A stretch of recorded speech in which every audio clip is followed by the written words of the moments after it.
It's Betway all the way, and of course we're looking ahead to racing coming through from Gqeberha. It is a Tuesday racing on the poly track after another great day in the Eastern Cape for Richard Fourie and trainer Alan Creef. And just to boot, Justice Snaith, who raided the Eastern Cape, also had 2 winners with Richard abroad, and that totaled 5 winners, 3 for Alan and 2 for Justin. And of course the following day they won the Paddock Stakes, and that was on a Saturday on, of course, the big one, the King's Plate Day at Hollywood Bets Kenilworth. Right, let's get back at Gqeberha, and it is racing on a Tuesday. It is 8 races. First off at 12:30, and we have assigned our man who's going to get us out of it at this early stage of the year. It is Nina Podesta, and I hope I am not too late in saying compliments of the season to you, Nina.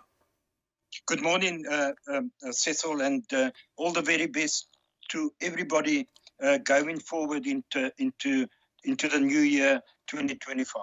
Yes, I think it's going to be a brilliant year, but already we are looking at the 6th. We are recording on a Monday for a Tuesday racing. Let's get straight into race number 1, first leg of the bipod, and we're looking at a first timer that will be raced by the breeders, and that is Mr. Kieswetter and Devon Effer, goes by the name By Moy. And of course, that is after the mother, Mushisterek, basically, that was Fanagalo, meaning very good as well. And it's to be partnered by Richard Fourie. Any news on the ground about the 17-10 favorite, Nina? Not at this moment, but she doesn't have to be very good. She just needs to be above average to beat a field like this. It's not a very strong field. She jumped from a 1 draw. She's got Richard, the informed jockey, up, and she races for the very powerful Richmond. So it has utmost respect. But Cecil, it's always risky banking the first time if you don't know anything about it. And for that reason, I've added number 1, Miss Pryor, who's had 3 good runs in PE. And I've added number 7, Alodis Abbott, in the bipod. This also was back to, like they knew the result last time out. Respected. So 1, 7, and 8, and if just keep an eye on the betting, and if money comes for the, probably you could actually bank it. All right, so 1, 7, and 8.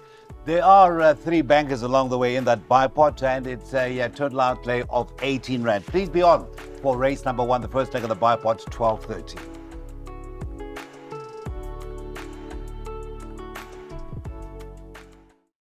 It's an early introduction to handicaps on a Tuesday at Fairview Racecourse as we get into a merit rate of 74 is a racing, 244 racing, a 1600-meter handicap, and here it is tied at the top. Legal Thriller for Alan Creef, that is, and jockey Richard Fourie is at 2-1, 22-10 about the One American Dream. The 3 Union Rose 5-2, it is 6-1, and a better bar those. Very fair to have that tightness of betting at the top there, because I think any of the 3 have worthy claims. And I think the least fancied of those 3, if you call it that, is at 5-2, and that is Union Rose. Course and distance suited, 4 runs, a win and 3 seconds. Mr. Eldon Webber, 2 rides for a first and a second. I think 5-2 is not too bad, but there's an even bigger outside. I hope you will mention it as you give us your thoughts to race 2. Yeah, Cecil, I like 2 horses here, and I'm hoping to survive with the American Dream and Union Rose. Obviously, Union Rose would have to be my first pick. The course and distance runs are brilliant. Legal Thriller has not won over 1600, and neither has American Dream, but he won very well over the 14. If he stays the 1600, I think he's going to give Union Rose the most to think about. So I'm in the camp of number 1 and 3 to fight it out. Obviously, after that, you have to look at Legal Thriller and Gold Gunner. So I'm in the camp of either 3 to beat 1 or 1 to beat 3, and then the dangers would be Gold Gunner and Legal Thriller. I can't see the winner not coming from those 4 horses. All right, so it's a slightly trickier outlay as far as the PA goes. That tells you 72 rand. That is in the penultimate leg. He's got as many as 6 horses in that 7th of 8 races at Fairview. Race number 2 is the first leg of the PA, and that is off at 1:05.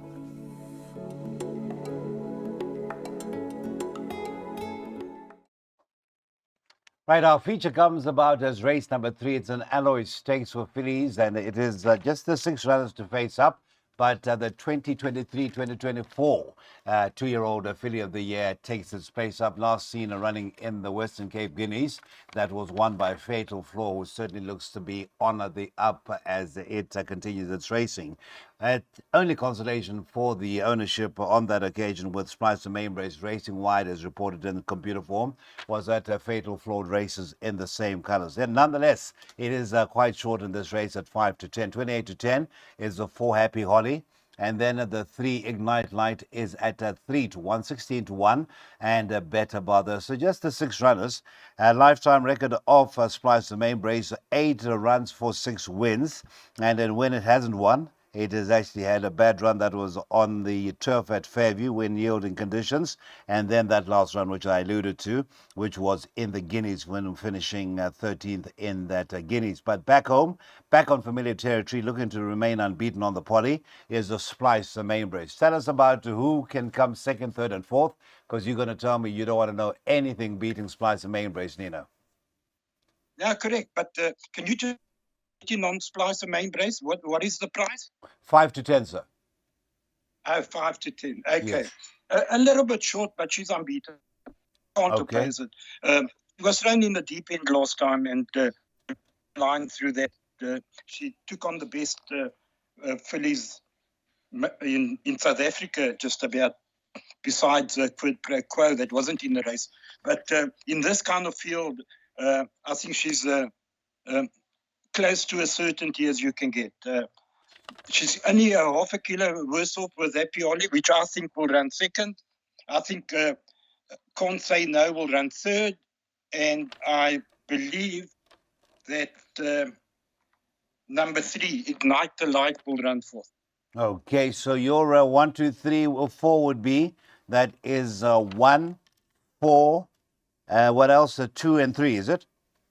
1, 4, 2, and 3. Correct. Okay, that is the story. But in the pick 6, it's only 1 horse, and that is your banker, Splice the Mainbrace. So continue what's been a good run.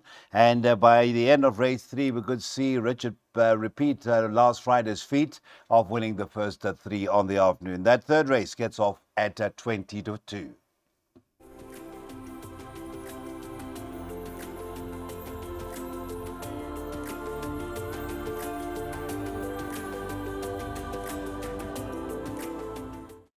Race number 4 sees the first of 2 jackpots get underway, and we drop in a grade to a lowly Fillies of Mares handicap. It's a Fillies of Mares 66. It's over the 1400 meters, and as you know, it is well renowned that as far as the lowly Fillies of Mares handicaps, you have got to tread carefully. Well, in this instance, in race number 4, the favorite is the 4. Walk on the Wild Side. That is a 3-year-old Richard Fourie and Alan Geef once again. 13 at 10. Number 6, Ice Cap, is at 5 to 2. Number 5, Elusive Man, is at 11 to 2. 15 to 2 is the 2. Iqebula Besfazana, that is at 15 to 2. It's 8 to 1, the 3. Hang in a Rock, and thereafter it is 17 to 2 and a Better Bar those. Well, Walk on the Wild Side, first time out, backed as favorite and came through to win. And it seems it was an impressive victory. And that was on the poly. And then next time out, that was into a merit rated 66, finished 5th.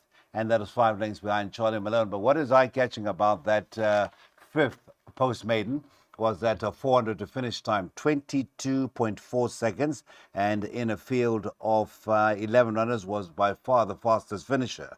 Tell us a bit about the Walk on the Wild Side. I was trying to see where the Lou Reed connection is, but can't see it. But tell us a bit more about Walk on the Wild Side, Nino. Well, you've just said it all, Cecil. Look at the finish from the 400 or the 200? A 400 to finish. Yeah. Oh, that's all you have to look at now. This is a horse that I've been waiting for to go over a little bit further. And she's getting the 1400 today. I expect this horse to win and to win well. I'm not looking any further than Walk on the Wild Side. I know how highly rated she is. And she's been crying for the 40. And the way she finishes it, even from that bad draw, now she's got a good draw, gained the 1400. I don't want to know about her getting beaten. I don't know what's probably Ice Cap could be the new. That could probably run second. Third, maybe the two in Bula, Bessie Fasana, and Duelona maybe fourth. But for me, it's a one horse. Okay, and of course, the horse I was trying to remember, they hadn't won its maiden the last time I spoke to you. It just shows you how long ago it is Ice Cap, and it eventually won its maiden on the turf in October, and it's since held form. So you reckon it might just be there again in the top three? That is Bank of the Four. That is a Walk on the Wild Side in race 4, the first leg of the first jackpot.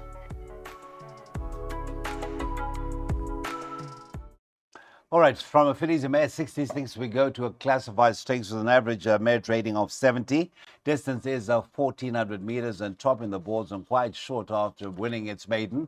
On a local debut is number 2, Mr. Belvedere, and that is at 18 to 10. 4 to 1 about numbers 3 Holocene and the 6 a bit chilly. Then the 4 Sun Up Eruptors at 8 to 1. Double figures about the rest. So you take out that impressive local debutant number 2, Mr. Belvedere, and you have very much of a muchness, Mr. Podesta. Yes, exactly. I'm not one that usually goes for maiden winners. So even though I think it can win again, the form behind Terminator, I don't think is too strong. We saw Terminator run in Durban, I think, unplaced. I'm not sure, but it wasn't franked. It beat a very weak maiden field, even though he did win by 4 lengths. It wasn't a strong field. So if you take that out, I think it becomes wide open. A bit of a lurker here. What price is number 5? Clap of Thunder. Clap of Thunder, you are looking at a price of 10 to 1. Clap of Thunder, number 5.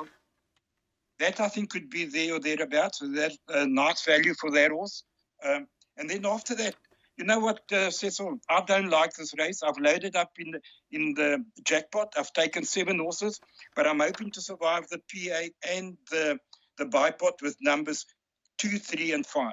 But 2, 3, as I and said, 5. Yeah, and number 5 would be my little bit of a lurker. Okay, so a bit of value there suggested by Nino and Holocene. That is your second favorite, the 3 that is at 4 to 1. So there it is. The man has loaded up, and then there's a bank of 3 in the race that we will be looking at as the first leg of the last pick 3, race number 6. But race 5 gets underway at 14:50.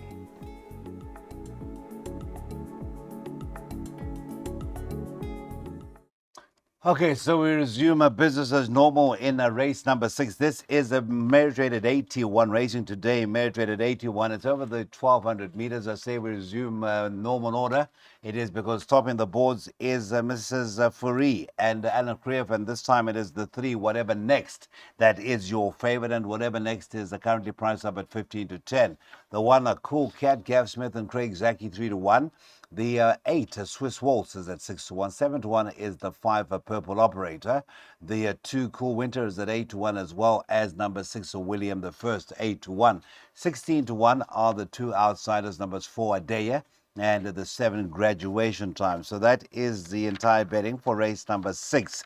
Now the distance is 1,200 meters, and the 3, whatever next, well, it is last 2 runs have been behind a very useful performer on the potty track in the colors of Kaya Stables. That is a USA's Hope. 4 and a quarter lengths and 4.5 lengths respectively, over 1,100 and 1,200. So the trip is 1,200 meters. No USA's Hope in a race number 6. Nino, do you make the 3, whatever next, a good thing? I'll make it a horse to beat. And you know what, Cecil, I've banked it because I've looked at this race and I don't know what to back her up with. In other words, what I'm saying is if whatever next gets beaten, anything can win. But there's no USA's Hope in this race. And you know, as we all know, that USA's Hope is going to win many more in PE. And the fact that she was beaten 4 lengths, she has quite a few beaten behind that individual. There is a few collateral form lines, and she's the best of them.